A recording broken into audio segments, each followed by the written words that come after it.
वाले दिनों में अपने अपने विद्यालयों को बेहतर तरीके से संभाल पाएंगे। इसके लिए एक बार फिर से आप सभी लोग बधाई। देखो, जैसे घरों में जन्मदिन मनाया जाता है, चाहे जिसका भी जन्मदिन मनाया जाए, सभी लोगों की सहभागिता होती है, सब उस पर अपना प्रेम लुटाते हैं। वैसे ही हमारी हिंदी है, और हिंदी भाषा का जब जन्मदिन मनाया जाए तो हमारी सभी भाषाएं अपना प्रेम लुटाती हैं। इसमें किसी को कमतर नहीं आंका जाना चाहिए। कायदे से अगर कभी मैं सिस्टम में जाऊंगा, शिक्षा तंत्र में, किसी ऐसे पद पर जहां पर मुझे कुछ करने का मौका मिले, तो हिंदी दिवस के नाम बदल के भारतीय भाषा दिवस में मनाऊं, ताकि भारतीय भाषा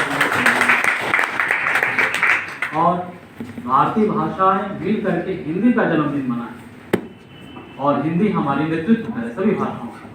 जैसे घर में मुखिया होता है, उसी तरीके से, क्योंकि हम लोग जिस परंपरा से आते हैं ना, जिसमें अशोक वाजपेयी है, जिसमें राजेश कुमार है, जिसमें मौलाना तिवारी है, इन लोगों से सीखने के बाद ये लगता है कि हमारा हृदय विराट होना है, लेकिन संकीर्ण कर दिया गया। तो जब हम हिंदी पढ़ते हैं, दुनिया का कोई भी शास्त्र पढ़ लीजिए, जूलॉजी पढ़ेंगे तो जंतुओं के बारे में जानेंगे, बॉटनी पढ़ेंगे तो वनस्पतियों के बारे में जानेंगे, समाजशास्त्र पढ़ेंगे तो समाज के बारे में जानेंगे, और हिंदी पढ़ेंगे ना, जैसा कभी चंद्रशेखर ने कहा था कि हिंदी को आधुनिक होना चाहिए। जब हिंदी पढ़ेंगे तो हम समाज भी जानेंगे, मनोविज्ञान भी जानेंगे और संवेदना भी जानेंगे। इतिहास पढ़ने वाले हर वक्त सभ्यता का उत्थान पतन पढ़ते हैं, कोई फर्क नहीं पड़ता। हिंदी पढ़ने वाले संवेदित हो जाते हैं। जैसे कि कविता अगर आप सुने या पढ़ें, यदि आपके घर के कमरे में लाश पड़ी हो तो क्या तुम प्रार्थना कर सकते हो?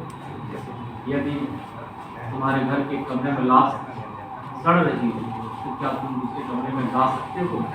यदि हाँ, तो मुझे तुमसे कुछ नहीं कहना। ये जो बात है कि मुझे तुमसे कुछ नहीं, ये संवेदित करती है आप। तो हिंदी साहित्य, हिंदी भाषा पढ़ने वाले न केवल तथ्य जानते हैं, बल्कि उस संवेदना से दो चार होते हैं, उस संवेदना से संवेदित होते हैं। इसलिए हमारी हिंदी या कोई भी साहित्य जो है वो तमाम विषयों से ऊपर है। और हमारे देश की जो भाषा है, राष्ट्रभाषा हिंदी, संपर्क भाषा मैं कहता हूँ इसको, ये सभी भाषाओं की क़यादत करती है, नेतृत्व करती है। इसलिए हम लोग हिंदी दिवस मनाते हैं। दूसरी बात, अभी हमें नहीं मालूम कि कितने अनमोल रतन है इसमें, मुझे सुन के अच्छा लग रहा है। सची ने वो लाइन बहुत अच्छी सुनाई कि आने से बहुत पहले आने की खबर आई, आने से बहुत पहले आने की खबर आई, आहट सी हुई होगी धड़कन से सुना। तो आने से बहुत पहले आने की खबर आई, फिर देखिए, मतलब मुझे वो बात याद आ रही कि कैसे सबरी इंतजार कर रही होगी, आने से बहुत पहले आने की खबर आई। वो मामला टेलीपैथी का है, टेलीपैथी का, कि मैं रोया परदेश में भीगा माँ का प्यार, दुख ने दुख से बात की दिन पिछली दिन का, बिना किसी सूचना के खबर मिल जाती। ये मामला भी हम लोग इस साहित्य से समझते, जिसको हम हिंदी कहते हैं। और अशोक ने भी ठीक बात कही कि हिंदी में हम लोग जो पढ़ते हैं, सीखते हैं, अनुकरण नहीं करें, बल्कि हम अपनी मौलिकता बनाएं। धीरेन्द्र ने भी बहुत अच्छी बात कही कि चाहे जितनी मेहनत किए हों, यहाँ पर आने के बाद आपकी मौलिकता ही दिखाई दी है, और उसी के बहाने आप खड़े हो पाए, कुछ बोल पाए। और दूसरी चीज़ है कि सड़क और सर का कॉन्सेप्ट बढ़िया है। सड़क वहीं रहती है, लेकिन हमको बहुत दूर पहुँचाती है। तो मेरी भी यही दुआ है और कामना है कि आप बहुत दूर जाए, बहुत नीचे जाए। तमाम गड्ढों को बर्दाश्त करते हुए सड़क रहती है, तमाम चीज़ों को बर्दाश्त करते हुए गुजराती और अध्यापक आता है। हर अध्यापक की यही कामना है कि आप बहुत नीचे जाएँ। और यास्मीन ने कहा कि बोलने का साहस मिला, तो बोलने का साहस होना चाहिए। महादेवी कभी कभी नहीं हंसी अपने जीवन में, उनको जानने वाले बताते हैं, मेरे गुरुदेव के साथी रहे, बताते कभी हंसी नहीं, लेकिन उनकी कलम ने बोला कि तोड़ दो क्षितिज में भी देख लो सोच क्या। क्षितिज तोड़ने की बात है, क्षितिज तोड़िए। लड़के अपनी जड़ता का क्षितिज तोड़ें, और लड़कियां जो पाबंदियां लगी हैं उन नेगेटिव पाबंदियों को तोड़ने की कोशिश है। नेगेटिव पाबंदियां, पढ़ने का हक उन्हें मिलना चाहिए, बोलने का हक उन्हें मिलना चाहिए, अपने जायज उद्देश्य को पूरा करने का हक उन्हें मिलना चाहिए। और जब तक हम पुरुष इस बात को नहीं समझेंगे तब तक बिल्कुल इनका अधिकार नहीं है। वो जमाना गया कि नारी की केवल श्रोताओं, अबला सबला तबला ये सब जमाना गया। अब इन्हें इनका अधिकार मिल ही रहा, एक बार मौका मिलता है तो दिखा। तो विनम्रता से अपनी बात कहते हुए अपने लिए जगह बनाएं, इसके लिए मिसाल कायम करें। आपका एक गलत कदम बाकी लड़कियों को पीछे कर देगा, इसलिए आप अपना मार्ग बनाएं। और अभी देखना चाह रहे थे कि आने वाले दिनों में विद्यालय अगर आपको दिया जाए तो आप संभाल पाएंगे, तो संभाल लेंगे, ये मुझे खुशी है। और समोसे की मैंने कहा मैंने कहा कि कार्यक्रम की वजह समेटा जाए। अमित में एक अच्छी बात है कि संस्थान में कोई भी व्यक्ति हो, कोई भी संस्थान मनुष्य हैं हम लोग, अच्छी भी चीज़ों होती हैं, खराब भी चीज़ें होती हैं। जैसे आप पानी पूरी खाने जाते हैं तो पानी पूरी वाले के नाखून को आप नोट कर देते हैं और पानी पूरी का स्वाद ले लेते हैं। वैसे ही आप अपने लक्ष्य पर ध्यान रखें, कौन व्यक्ति क्या है, कैसे है, और कौन सा संस्थान क्या है, कैसे है। आप क्योंकि आप मैच्योर फेज में आते हैं, हमारे पास बीएड करके आते हैं, एमए करके आते हैं, ग्रेजुएट होके आते हैं। आप अपने लक्ष्य को ध्यान रखें। और वो यूनिवर्सिटी का लोगो ही है, ऋग्वेद से लिखा होगा, आम भद्रा के विश्व के किसी भी कोने से ज्ञान प्राप्त से ग्रहण करें। भृगु संहिता में है कि यद्यपि अरब मलेशिया इसलिए कहा गया क्योंकि जल यात्रा करना अशुद्ध माना जाता था। वो अरब यात्री जल से ही आते थे। यद्यपि अरब यात्री, अरब के लोग मलेच्छ हैं, किंतु ज्ञान में गुरु हैं, इसलिए उनका वंदन होना चाहिए, उनका सम्मान। तो ज्ञान कहीं से सीखा, आप लें, ग्रहण करें और आप अपने लक्ष्य को पहुँचे, प्राप्त करें। इसी में हम सबकी साथ मिलता है। और हिंदी एक ऐसी भाषा है जिसके बहाने हम लोग इकट्ठा होते हैं, एक परिवार की मुखिया है। और केवल एक दिन हिंदी का राग अलापने से काम नहीं करने वाला, जैसा कि इरम ने भी कहा कि नित्य हिंदी का अभ्यास होना चाहिए, नित्य हिंदी का काम हमारे आचरण में।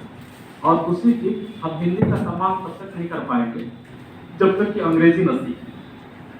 और पढ़ा बहुत अंग्रेजी जरूर सीखें, अंग्रेजी बोलें। जब हम लोग अच्छी हिंदी बोलते हैं तो हमारी भाषा में अनेक भाषाओं को शब्द आते हैं, चाहे फ्रेंच हो, चाहे अंग्रेजी हो, चाहे वो तुर्की हो, चाहे फारसी हो, चाहे अरबी हो। यही हमारी हिंदी की खूबसूरती है। और सबसे अच्छी खूबसूरती अभी आपको देखने को मिलेगा कि दुनिया के देशज शब्द में लड्डू संस्कृत का होगा और समोसा फारसी का होगा। जो आपको परोसा जाएगा तो दुनिया देशज शब्द में लड्डू संस्कृत का है और समोसा फारसी। अब इससे खूबसूरत क्या, जो खाएंगे आप हिंदी की क्रिया, ठीक, और उसके बाद डकार मारेंगे तो कहने का मतलब ये है कि हम मूल में जाएं। जब मूल में जाएंगे तो वहाँ कोई विरोध नहीं। तो हमें अंग्रेजी हिंदी भी मजबूत करनी है और साथ साथ जो सिस्टम की भाषा है अंग्रेजी, उसको भी त्याग करें। जब हम अच्छी अंग्रेजी जानेंगे तो हमारी भाषा भी अच्छी जाएगी। और सुने सबको, लेकिन आप अपना विचार कर, आप कीबोर्ड को पढ़ें, निराला को पढ़ें, कुमार विश्वास को सुने, लेकिन कॉपी मत करें। उनको पढ़ते हुए आप अपनी मौलिकता डेवलप करें, कहीं भी रहें, क्योंकि आप सब अध्यापक हैं। इस समय छात्राध्यापक को लिखा ही जाता है।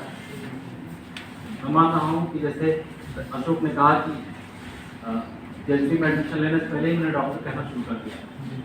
मैं मान रहा हूँ कि आप सब लोग अध्यापक हैं, और मान लीजिए और अभी से आप तैयारी करिए कि हमें अपने विद्यालय को सीखना अच्छा बनाना। आप अपनी पीढ़ी के लिए मानना है। अध्यापक सेवक नहीं होता, अध्यापक जॉब या सर्विस नहीं करता, अध्यापक सर्वेंट नहीं होता, अध्यापक रिस्पॉन्सिबल होता है, राष्ट्र निर्माता होता है। इसलिए कहीं कभी किसी भी विषय का अध्यापक आप उसका सम्मान करें, किसी भी जाति का हो, किसी भी धर्म का हो, अगर वो ज्ञान की बात दे रहा है तो उसे सम्मान कर ग्रहण करें। हमने तो अपने देश में ऐसे बहुत से ऋषियों को सुना है जिन्होंने पशुओं से सीखा, पक्षियों से सीखा, अछूतों से सीखा, जो उस समय के वर्ण व्यवस्था के जो अछूत उनसे सीखा, और हमारे देश को कहाँ से कहाँ तक लेकर के आए। तो सबसे अच्छी बात है ग्राह्यता, खूब ग्रहण करें, सीखें और सभी भाषाओं का सम्मान करें, सभी क्षेत्रों का, सभी जाति। हमारी हिंदी बेल्ट जो है इसीलिए सिरमौर है। नरेंद्र मोदी भी प्रधानमंत्री नहीं बन पाते, बनारस से चुनाव नहीं लड़ते, और बनारस हिंदी क्षेत्र में आता है, समझ रहे हैं? सबसे ज्यादा हिंदी बेल्ट ने प्रधानमंत्री दिया। तो हिंदी बेल्ट की खूबसूरती ये है ग्राह्यता, सीखना, और जब तक हम लोग अपने इस गुण को जानते रहेंगे और सीखते रहेंगे, कोई हमें पीछे नहीं। तो हिंदी तो एक बहाना है, और हिंदी के बहाने हम भारतीय संस्कृति पर बात करते हैं, और इसके सच्चे कर्णधार मेरा मानना है कि हम इन कक्षाओं से निकालते हैं। तो आप जहाँ जहाँ भी जाएंगे एक मजबूत दरख्त बनेंगे, मजबूत पेड़, और जब उनके फल निकलेंगे तो और मजबूती आएगी। तो इसी शुभकामना के साथ हम जितने भी यहाँ पर पार्टिसिपेट करने वाले, अपनी सहभागिता देने वाले विद्यार्थी रहे, उनको हम पुस्तक उपहार के रूप में दे करके हमने सम्मान किया। तो नाम पढ़ते जाए और लोग आते जाए। सर आप सबसे बोला था कि मैं अपनी वाणी की विराम करना चाहता हूँ। हाँ, विराम सब में लगा क्या होना है? नहीं, विराम होना ही नहीं। विराम तो होता है मर जाना। हम अपनी बात समाप्त करते हैं, या हम अपनी बात नहीं खत्म करते हैं। विराम तो अंतिम समाप्त नहीं हो सकता। हमारे विचारों का चुका है।